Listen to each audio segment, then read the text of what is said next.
Victoire sur le Covid-19. Très important concernant la recherche sur le Covid-19. Comprendre le processus invasif du SARS-CoV-2 est un point essentiel, et l'analyse du profil d'expression génétique des récepteurs au coronavirus va peut-être nous y aider. Nous savons que ces récepteurs, c'est-à-dire les portes d'entrée du virus dans le corps, comme l'AS2, sont des enzymes en lien avec les cellules intestinales.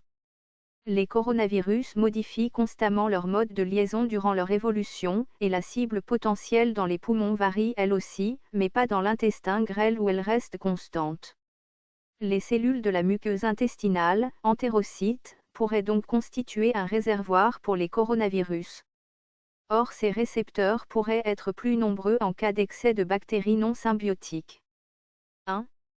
Des chercheurs chinois se sont penchés sur les modifications du microbiote chez les patients les plus atteints, ceux qui sont décédés.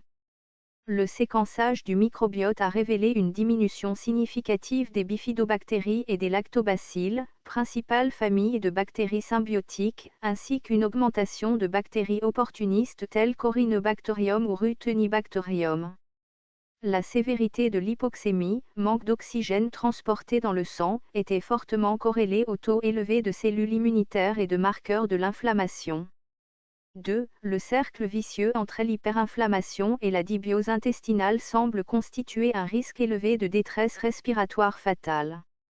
En phase aiguë, l'ADN du virus dans le sang n'était plus détecté que pour 10% des patients, mais il l'était encore chez 50% d'entre eux dans les selles. Le virus vivant y a même été identifié plusieurs fois, ce qui suggère que les selles pourraient être un mode de contamination. Nous savons que le système immunitaire entérique, GALT, donne le ton pour la réponse immunitaire générale chez chacun de nous, de même que le microbiote intestinal et le microbiote pulmonaire sont interconnectés, même à distance.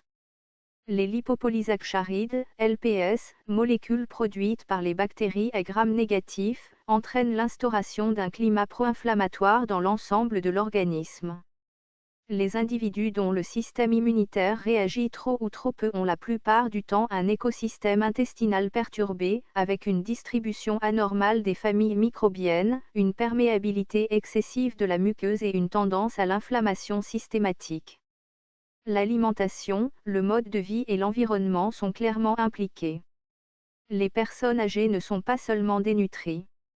Elles ont aussi un microbiote plus déséquilibré, qui tend vers l'inflammation systémique.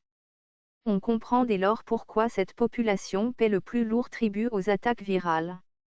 De nombreuses études ont montré que le microbiote des personnes âgées compte davantage de bactéries gram-négatifs, ce qui a pour conséquence d'augmenter les taux de LPS et par conséquent, de perméabilité intestinale et de risque inflammatoire. Des bactéries infectées par le virus. Le séquençage génétique du microbiote de plusieurs malades de Wuhan, ville de Chine où a débuté l'épidémie, a révélé des phénomènes bien étranges, au point que les chercheurs se sont d'abord demandé s'ils n'avaient pas commis d'erreur. Des bactéries du genre Prevotella semblaient renfermer de l'ADN du virus SARS-CoV-2, comme si le virus avait infecté les bactéries.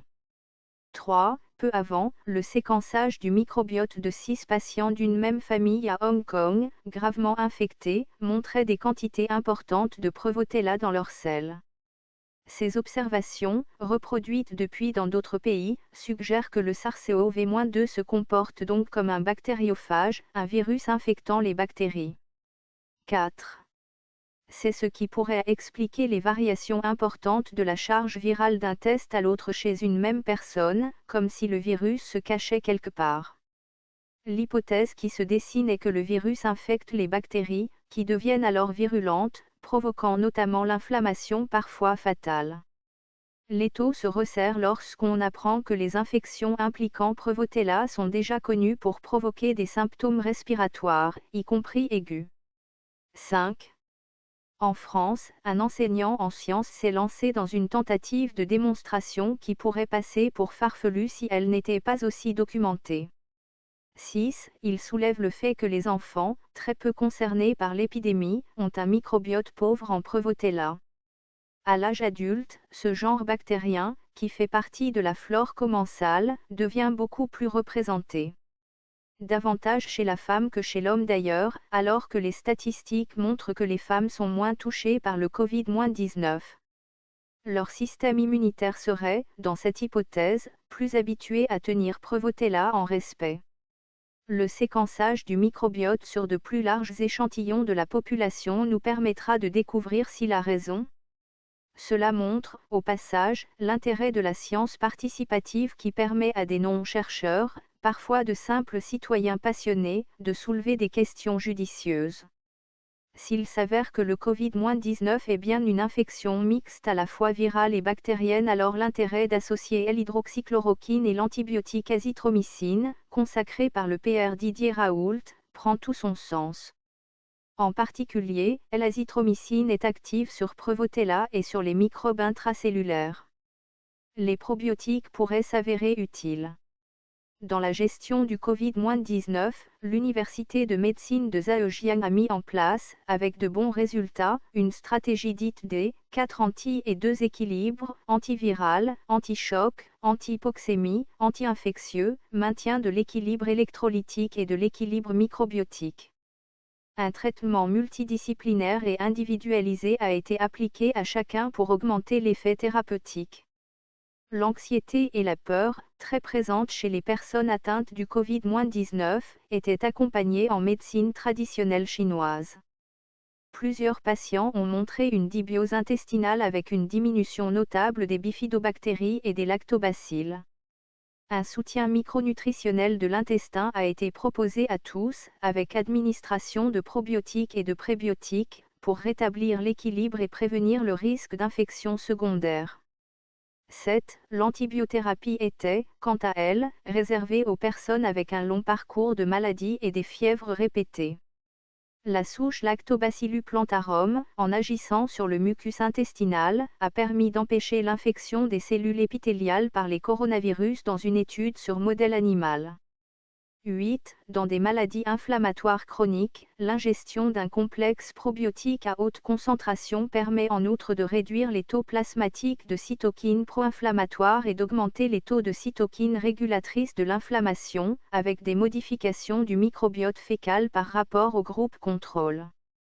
9. Un autre complexe, utilisant Lactobacillus brevis comme souche dominante, donne des résultats similaires mais en agissant sur l'axe intestin-cerveau, par voie immunitaire, métabolique et nerveuse. 10. Un détail, et non des moindres, est que Lactobacillus brevis est capable d'empêcher Prevotella de former des biofilms. 11. Or ces biofilms sont un des moyens utilisés par les bactéries pour se mettre à l'abri du système immunitaire et des antibiotiques. Enfin, les personnes obèses, plus touchées par le Covid-19, ont un microbiote qui est également plus riche en Prevotella. Si l'administration de probiotiques à cette population donne de bons résultats en termes d'amélioration des marqueurs de l'obésité, masse graisseuse, glycémie, insuline, etc., ces résultats sont encore plus visibles pour les individus chez qui la bactérie était très présente. 12. Le comportement des populations microbiennes colonisant le corps humain continue d'être scruté, notamment afin d'identifier et de comprendre les différences entre les catégories de personnes à risque et celles qui demeurent en bonne santé. Si la recherche de traitements contre le Covid-19 bat son plein, une meilleure connaissance des interactions entre hôtes, bactéries et virus pourrait orienter les efforts de manière décisive. Dans ce domaine, nous sommes en pleine époque pionnière. Les probiotiques de nouvelle génération constituent des possibilités intéressantes de prophylaxie et de traitement adjuvant.